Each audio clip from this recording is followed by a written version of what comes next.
Ilabas namin kasi maganda yung araw ngayon para kitang-kita nyo. So, ito yung makina niya yan, guys. So, same din yung kanina. 2.0 liter by turbo diesel engine. Ayan. So, pakita ko ulit sa inyo yung, yung exterior ng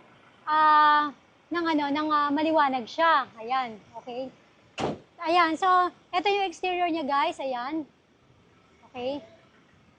Ayan. So, ganyan siya kapag maliwanag. Yan. So, napakita ko sa inyo yung yung interior niya kanina, yan, pati yung mileage niya. So, ang hindi ko pa lang napapakita sa inyo is etong niya, yung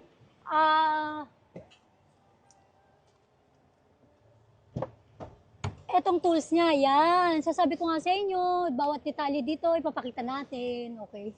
Ayan. So, ito yung niya, yung second row niya. Okay. So, ayun na.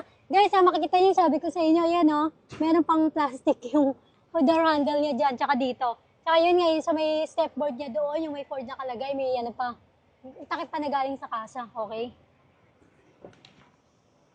Pick up tayo guys ha. So, ayan nakita niyo siya ng maliwanag, pero mas maganda kung pupuntahan niyo siya talaga ng personal, okay?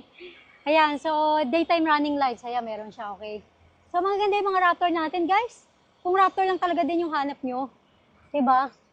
Yan, so tayo dito, recap tayo, okay? So this is 2020 Ford